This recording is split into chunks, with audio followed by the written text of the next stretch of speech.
When it comes to international diplomacy, not all meetings are calm, structured, or predictable. In fact, some encounters between world leaders have turned into scenes of high tension, unexpected confrontations, and visible discomfort. That's exactly the kind of possibility that South African President Cyril Ramaphosa now faces as he prepares to meet former U.S. President Donald Trump. A warning has come from Newzroom Afrika-U.S correspondent Simon Marks, who pointed out a strong risk of this upcoming meeting echoing the tense and awkward exchange that once occurred between Ukrainian President Volodymyr Zelensky and Trump at the White House. This comparison isn't just being made to stir fear or drama, but rather to offer a deeper understanding of what could potentially happen when a calm diplomatic approach meets a forceful and often unpredictable personality like Donald Trump's. To better understand why this warning matters, we need to go back and look at what actually happened when Zelensky met Trump. During that meeting, Zelensky was reportedly caught off guard and put under immense pressure, as Trump fired off pointed questions and heavy political suggestions. The media described it as a moment of being barraged, a word that paints a clear picture of an intense and aggressive exchange. It wasn't just the journalists who were surprised, it was the public, diplomats, and global leaders alike who watched in discomfort. Zelensky was new in office at the time, and many felt that he was being put into a difficult position, forced to respond to demands while trying to remain respectful and composed.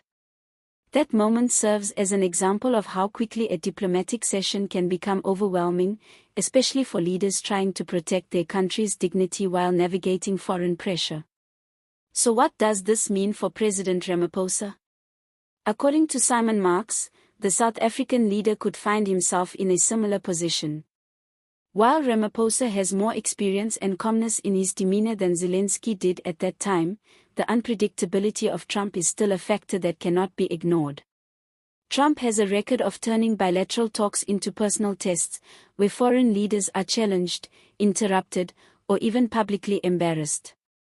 If such a scenario plays out, Ramaphosa will have to be ready to remain composed under pressure while defending South Africa's interests clearly and confidently.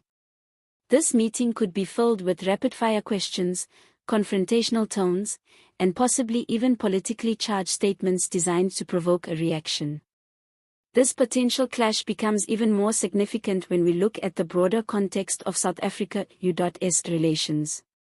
These two countries have long-standing ties, rooted in history, trade, and diplomacy. But under Trump's previous administration, U.S. foreign policy became more volatile. Allies were sometimes criticized, aid was reconsidered, and long-established partnerships were strained. Trump often used direct and confrontational language when addressing foreign leaders, even those from allied nations. So when Simon Marks draws a comparison between Ramaphosa's upcoming visit and Zelensky's past encounter, he is pointing to a pattern, one where diplomacy turns into drama and respect becomes secondary to spectacle.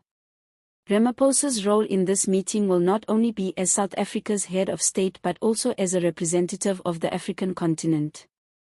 His words, tone, and body language will be watched closely, not only by South Africans but also by observers around the world. His ability to keep calm, speak confidently, and push back diplomatically if needed could determine whether this meeting is seen as a success or a moment of political tension. If he manages the situation well, Ramaphosa could walk away from the meeting with stronger international respect and renewed trust in South Africa's leadership on the global stage.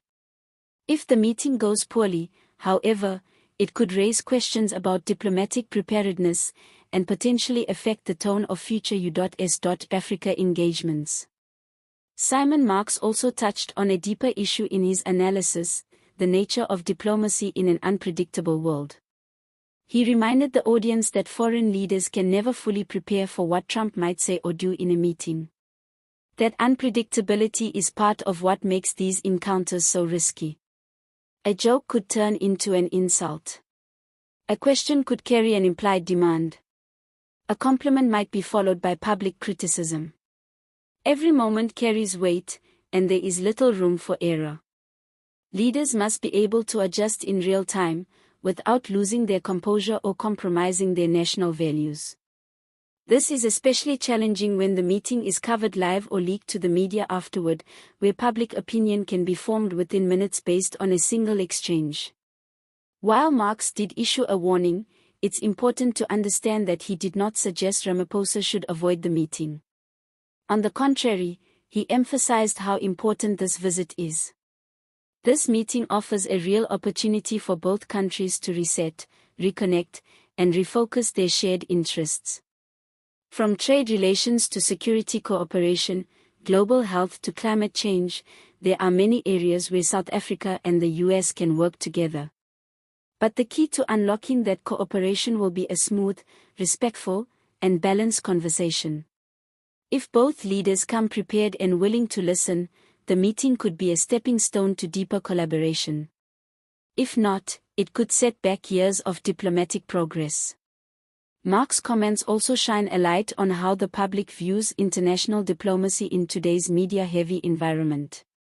When leaders meet, it's no longer just a closed-door conversation, it's a global event, analyzed by journalists, replayed on social media, and dissected by political experts. People want to see strength but also dignity. They want their leaders to stand firm without being aggressive, and to show wisdom without appearing weak.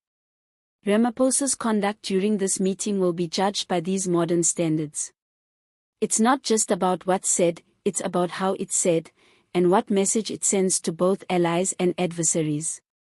In the end, this story reminds us that diplomacy is not just about agreements and photo ops. It's about navigating complex personalities, protecting national interests, and doing so with grace under pressure. The meeting between Ramaphosa and Trump could become a pivotal moment in South Africa-U.S. relations. It might offer a chance for renewed cooperation or risk deepening divides. The outcome will depend largely on preparation, patience, and the ability to handle the unexpected with calm and clarity.